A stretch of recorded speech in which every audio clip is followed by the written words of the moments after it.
Hello दोस्तों। आज की कहानी है मेरा बहू का दोषी कौन भाग 3। दोस्तों, हर सप्ताह सोमवार, बुधवार और शनिवार आपसे मिलेंगे एक नई कहानी के साथ सुबह 11:30 बजे।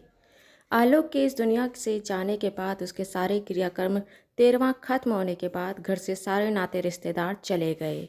घर खाली हो गया। घर में रह गए दामिनी जी के पति सोनम और सोनम के 2 प्यारे प्यारे बच्चे। सोनम की बड़ी बेटी जो 10वीं क्लास में थी और दूसरा बेटा था जो 5वीं क्लास में था। बड़ी बेटी तो अपने घर में चल रहे सारे दुख दर्द और कार्यक्रम को देख रही थी, समझ रही थी। वह जानती थी कि उसके पिता अब उसके साथ नहीं हैं, लेकिन बेटा अभी उतना समझदार नहीं था। जान रहा था कि पिता शायद नहीं है, कुछ तो घर में हो रहा है, लेकिन इतनी परिपक्वता उसमें अभी नहीं था। अपनी माँ की तकलीफ को समझ नहीं पा रहा था, अपनी दादी के दर्द को बांट नहीं सकता था। जब घर खाली हो गया, मेहमान सारे चले गए, तो दामिनी जी और सोनम जी घर में बिल्कुल सामान्य रहती। दोनों अपने दुख को अकेले में जीती, रोती, बिलखती, लेकिन घर के बाकी लोगों के सामने आते के साथ ही बिल्कुल सामान्य हो जाती, जैसे कुछ हुआ ही ना हो। सोनम को लगता था उनके बच्चे अपनी माँ को रोता हुआ ना देखें, और दामिनी जी को लगता था कि अगर वह टूट गई तो अपनी बहू और अपने परिवार को कैसे संभालेगी।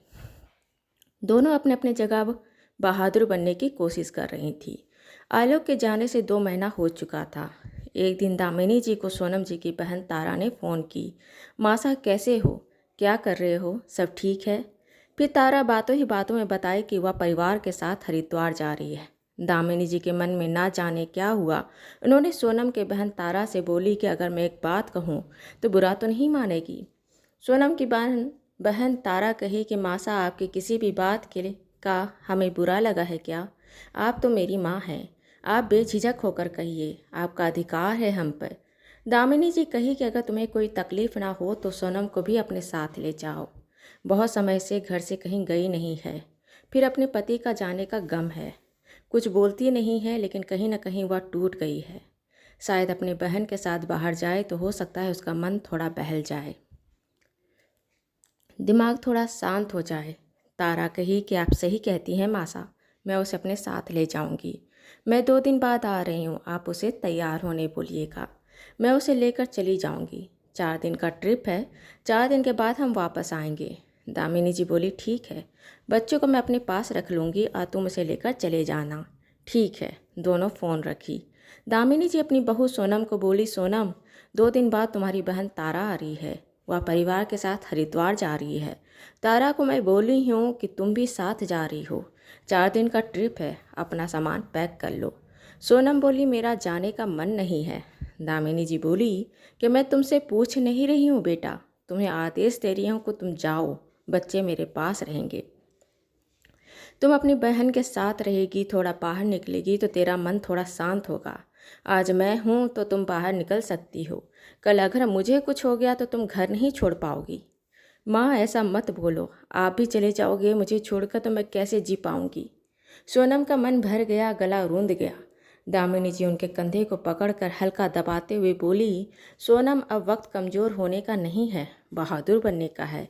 तुम एक माँ हो, अपने बच्चों के लिए, खुद के लिए भी तुम्हें इस दुनिया में रहना है, और यह दुनिया इतनी आसान नहीं है, इसलिए खुद को मजबूत बनाओ और जो बोल रही हूँ वह करो। अपना सामान पैक करो, 4 दिन का ट्रिप है, अपनी बहन के साथ बाहर घूम कर आओ। सोनम कुछ बोली नहीं। 2 दिन बाद तारा घर आई। तारा और सोनम 4 दिन के लिए हरिद्वार चली गई। 4 दिन के बाद जब हरिद्वार से सोनम वापस आई तो उसका चेहरा थोड़ा ठीक था, मन थोड़ा शांत लगा। दामिनी जी को अपने फैसले पर खुशी हुई। 10-15 दिन बाद और बीते थे कि दामिनी जी एक दिन सोनम को बोली कि बेटा, अपने घर से आधा किलोमीटर दूर अपने वह गुप्ता अंकल को जानती हो ना? सोनम थोड़ा याद करते हुए बोली, हाँ, गुप्ता अंकल ना, जिनके हार्डवेयर का दुकान है। हाँ, वही। मेरे गुप्ता जी से बात हो रही थी, मैंने उनसे कहा है कि मेरी बहू सोनम आपको कुछ दिन के लिए आपके दुकान में आकर आपके काम में मदद करेगी। सोनम को बहुत अटपटा लगा। यह क्या बोल रही है माँ? मैं उनके काम का कुछ नहीं जानती, मैं क्या मदद करूँगी? दामिनी जी बोली, मुझ पर भरोसा है? सोनम बोली, खुद से ज़्यादा। तो ठीक है, कल से तुम उनके दुकान जाओ। ज़िंदगी में हर काम करने का एक दिन पहला दिन होता है। देखो, समझो, हर चीज़ वहाँ तुम्हें नहीं देखना है, तुम्हें समझना है कि दुकान कैसे चलता है, ग्राहक कैसे आते हैं, उसे डील कैसे की जाती है, उसको एक सामान के जगह पर दो सामान खरीदने के लिए उसे लालच कैसे दिया जाता है, मुनाफा कैसे कमाया जाता है, अपना दुकान का किराया, बिजली, नौकर खर्चा कैसे निकाला जाता है। या सीखो। सोनम समझी कि उनकी माँ दामिनी जी क्या चाहती है।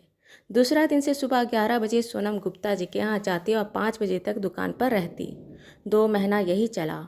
2 महीने में सोनम को दुकान के बहुत सारी चीज़ समझ में आई। ग्राहक कैसे आते हैं, ग्राहक को सामान कैसे दिखाई जाती है, उसे प्रलोभन कैसे दिया जाता है, दुकान के मजदूरी, किराया, बिजली का खर्च निकाल कर मुनाफा कैसे कमाया जाता है, सामानों का हिसाब कैसे रखा जाता है, उसका रख रखाव कैसे किया जाता है। सब चीज़ वह सीखी थी। 2 महीने बाद सोनम बिजनेस करने के सारे गुर सीखने के बाद वह गुप्ता जी के यहाँ जाना बंद कर दी। दामिनी जी कही कि वह गुप्ता जी से बात की थी, अब वहाँ पर जाने की ज़रूरत नहीं है। गुप्ता जी कह रहे थे कि सोनम बहुत तेज़ दिमाग की है, उसने दुकान चलाने का, रख रखाव करने का तजुर्बा बहुत जल्दी सीख लिया।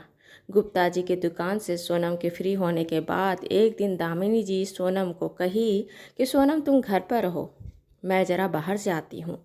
दामिनी जी 2-3 दिन बैंक गई। सोनम की बड़ी बेटी के नाम से 10 लाख का फिक्स्ड डिपॉजिट की, छोटे बेटे के नाम से 5 लाख का फिक्स्ड डिपॉजिट की। घर जाकर दोनों बच्चे के नाम किए गए फिक्स्ड डिपॉजिट के पेपर सोनम को दी। बोली, बेटा कल का समय किसी ने नहीं देखा है, कल क्या हो नहीं हो, मैं कैसी रहूं ना रहूं, इसलिए तेरे और बेटा के नाम से कुछ पैसा मैंने जमा कर दिया है। समय के हिसाब से उसमें कुछ ब्याज जुड़ेगा ही और तेरा कुछ चिंता कम होगा ही, इसलिए ये मैंने पैसा जमा किए हैं। सोनम अपने हाथ में बैंक के पेपर लेते हुए दामिनी जी के चेहरे को देख रही थी और मन में सोच रही थी कि जो काम मेरे पति को करना चाहिए था, अपने बच्चों की जिम्मेदारी को लेना चाहिए था, आगे के भविष्य की प्लानिंग करना चाहिए था, वह आज मेरी सास कर रही है। बैंक के कार्य करने के बाद अब दामिनी जी घर के निचले मंजिल में खुले दुकान को बढ़ाना चाह रही थी। घर के नीचे के मंजिल के आगे भाग में जो फर्नीचर का दुकान था उसे अब घर के पूरे भाग में बढ़ा रही थी। उन्होंने घर के नीचे मंजिल के पीछे के भाग को तोड़कर आगे के भाग से जोड़कर एक बड़ा शोरूम जैसा बना दी। उसे अच्छा रंग रोगन किया, अच्छा बड़ा शोरूम बना दी।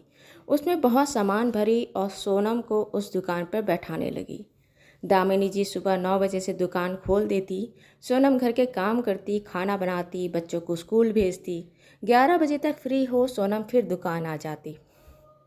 सोनम के आने के बाद दामिनी जी घर चली जाती, खुद तैयार होती, खुद और पति को खाना खिलाती, थोड़ा आराम करती, फिर 2 बजे तक दुकान आ जाती। दामिनी जी के दुकान आने के बाद सोनम घर चली जाती, बच्चों को खाना खिलाती, शाम के खाने की तैयारी करती और शाम को वापस दुकान आ जाती। इस तरह सास बहू के समझदारी से दुकान का बिजनेस अच्छा चल रहा था। दामिनी जी अपने बहू का जीवन संवार दी थी। एक माँ अपने बच्चों के लिए हर बात को सहती है, पर यहाँ एक सास अपनी बहू के लिए माँ बन गई थी। दोस्तों, ये कहानी आपको अच्छी लगी हो तो इसे लाइक करें, शेयर करें और सब्सक्राइब करें।